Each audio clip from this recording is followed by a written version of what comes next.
President of the BBVA Foundation, President of the Council, distinguished jury members, and distinguished guests.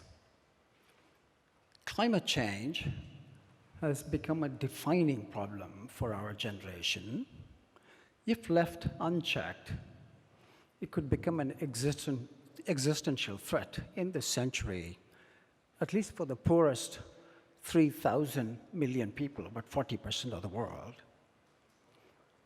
Earth's climate is determined by laws of physics, laws of chemistry, biological phenomenon, and Newtonian dynamics. The interaction between these four processes is what creates our forests, our deserts, hurricanes, glaciers, droughts, floods, etc. I personally want to express my gratitude to the BBVA Foundation on behalf of thousands of scientists working in this area for being the first foundation to recognize climate change science. And I also want to thank the jury, which has some of the top climate scientists in the world. And I thank them for the time they spend on this. My journey to this beautiful palace house of BBVA started decades ago in my grandfather's village in South India, where I watched, sitting in his veranda, hot summer days go one day at a time. There are hundreds who have helped me in this journey. And I was given only 420 words, so I couldn't acknowledge all of them. So I'd like to recognize my wife of 43 years, who has been a force in my life and a soulmate. Without her, without exaggeration, I wouldn't be here.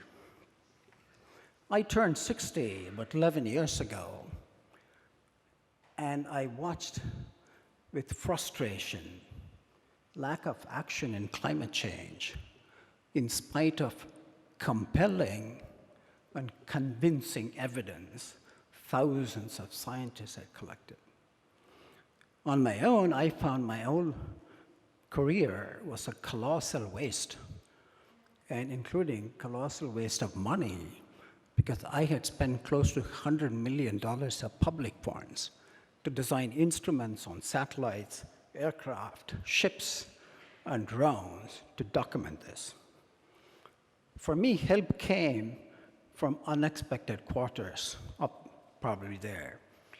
I received an invitation 10 years ago by Pope St. John Paul to join the Pontifical Academy of Sciences. It's not that many know about this academy. It's one of the most prestigious science academy. Of course, I'm not biased. Scientists are chosen for election, not for religious beliefs. There are many who don't even believe in religion, just pure for scientific excellence.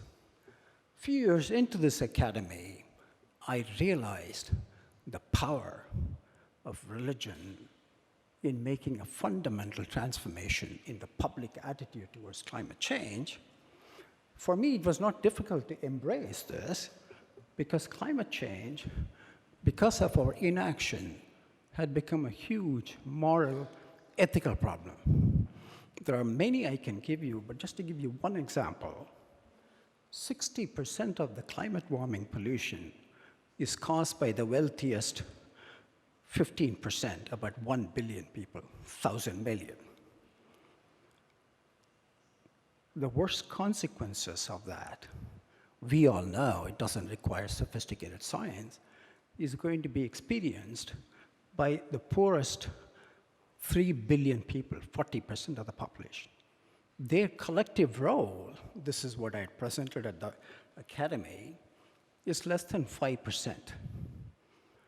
And so this is the case I took to Papa Francisco, teaming up with the Chancellor of the Academy and a well-known economist, Partha Dasgupta, and myself. We organized a meeting of the thought leaders of the world, including many Nobel laureates, including our chair, Ted Hansch. He's also a member of the Academy.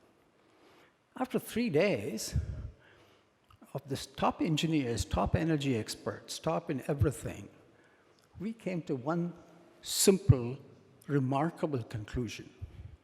Unlike any I have seen in any document, that solution to the climate change problem requires a fundamental change in our attitude towards each other and in our attitude towards nature. So it basically requires a moral revolution. We have the technologies, we have the know-how to stop the emissions.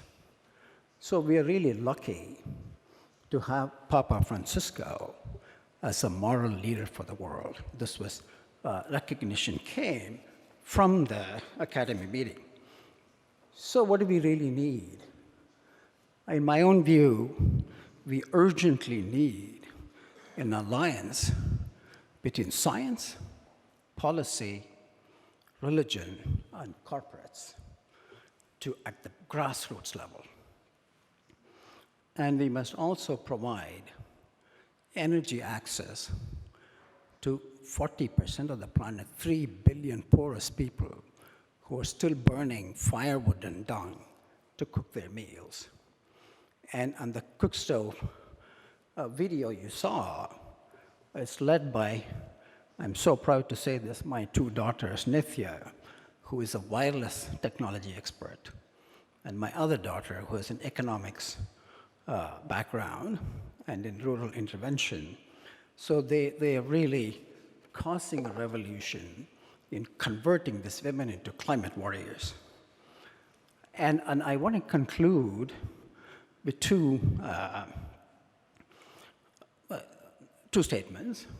First is, I'm so glad my immediate family of 10, my children, my grandchildren, and my wife, are all here to know at least I did my best to protect their future. And the second thing is, I want to conclude with is, last week, California, Southern California, had a major fire, which has become a phenomenon for us to live with. 30 kilometers downwind of that fire, my grandson who lives in Los Angeles, his name is Tenzin, he goes out and announces to his parents, I am smelling climate change. So I would say in 35 years from now, those of you who are still 65 or below would live to see my prediction. Everyone on this planet would feel climate change, would see climate change, would smell climate change. But I'm confident we would not let that happen. We have the scientific know-how. We have the technology. After all, what it takes is a realization. Fossil fuel has become an outdated technology. We just have to move beyond that. If I can reduce all of the solution to one statement, that's that we are working with completely outdated technology. Just imagine that fossil fuel kills 7 million every year in air pollution alone. Thank you.